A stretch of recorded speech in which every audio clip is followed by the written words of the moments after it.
People started unboxing the Galaxy Watch Ultra and the battery life results are not that impressive, or I would say unimaginable. First, I'll share the actual battery numbers and then I'll share some tips to even extend the battery life on the Galaxy Watch Ultra. There is a fellow YouTuber who shared the detailed battery life of Galaxy Watch Ultra. I'll put a link in my description if you want more details, but according to his insights, Galaxy Watch Ultra only lasts around 24 to 26 hours on a full charge. With his test, there was no feature disabled, which means no power saving mode. According to him, these are some statistics how he used his watch.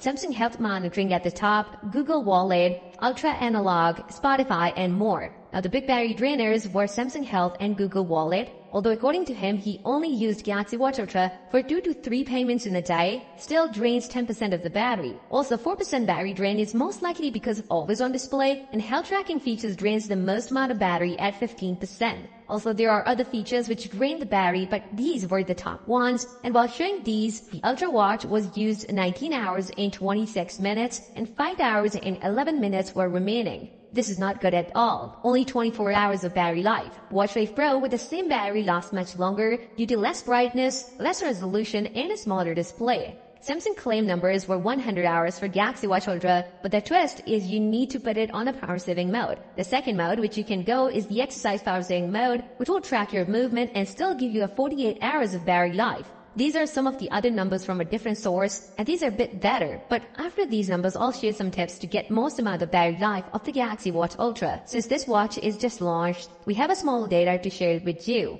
With 100% battery, the workouts start with the gym, and 2 watches were tested alongside, Galaxy Watch Ultra and Apple Watch Ultra 2. After a heavy workout, the numbers are quite shocking. Apple Watch Ultra 2 was at 87%, and the Galaxy Watch Ultra was at 73%. This is not a marginal difference, but a huge difference, and there is a reason. As we all know, with Samsung product, they'll learn the user pattern and can extend the battery life after a week or so. But having this much difference shouldn't be good.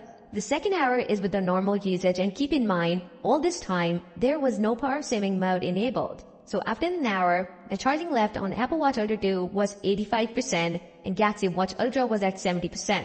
Still 2% drop on Apple Watch Ultra and 3% drop on Galaxy Watch Ultra. This can be improved with a later optimization and after it learned the user patterns. Now after this, some walking sessions, some cycling and normal usage, with 5 hours of more usage, we end up having this much numbers.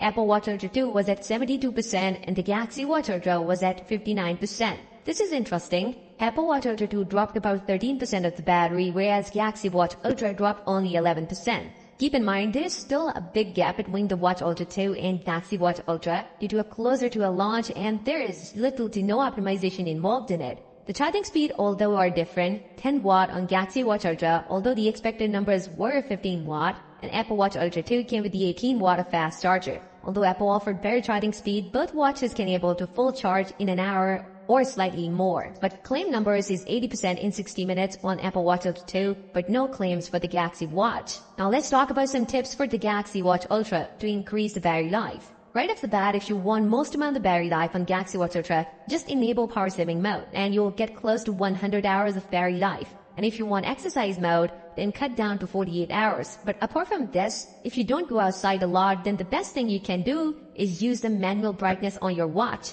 Obviously, Watch Ultra features a 3000 nits of peak brightness, and it can only reach that level with auto brightness. Try to put your brightness close to 40 to 50%. It can save a lot of battery life. Also, don't use always on display and can save some battery. In addition to that, when you go to sleep, put your watch on airplane mode. It will track your sleep all the time, and in the morning when you reconnect your watch with your phone, your app will update the data. Also, set your HR to every 10 minutes. These all tips would save you significant amount of battery on Watch Ultra, and you don't need to put your watch on a power saving mode. Although with later updates, just like other Galaxy watches, it will last much longer, but at least for now, things are not rise and shine for the Galaxy Watch Ultra. Honestly, it's a very expensive watch, and you think twice while buying this expensive watch, which costs us $650 compared to $430 on a Watch 6 Classic, and even less on the Watch Face Pro, which has a similar battery size and costs roughly around $300 or even less. Also, if we compare Watch Ultra with the Apple Watch Ultra 2, that watch cost us $799, which is $150 more than the Watch Ultra. But there are a bunch of similarities we get on the Watch Ultra and the Apple Watch Ultra 2.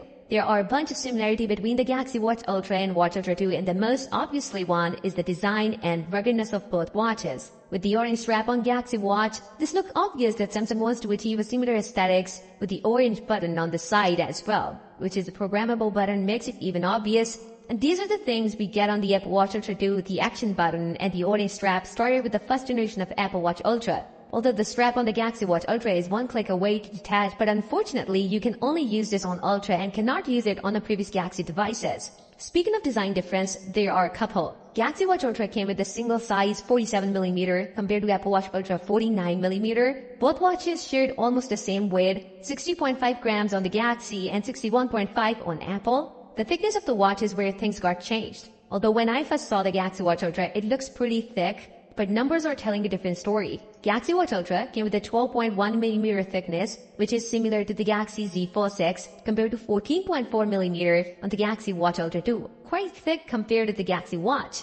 The color options are obvious choice on Watch Ultra 2 as you get only one, but Galaxy Watch Ultra came with the 3 color options: titanium silver, titanium gray, and titanium white. And I would say the white one looks really amazing. Although I didn't like the dark one though, the design choice is yours, but most of the people prefer Apple design compared to the new Galaxy Watch. The special feature which we get on the Galaxy Watch Ultra are really amazing. 2024 is all about AI for Samsung, and they put a lot of AI features on Galaxy Watch Ultra. Also, they launched a new bioactive sensor on the watch, which can more accurately measure health indicators such as heart rate, sleep quality, blood pressure, blood oxygen levels, and stress levels, even when measuring heart rate during high-intensity exercise. Its accuracy is about 30% higher than the previous generation products.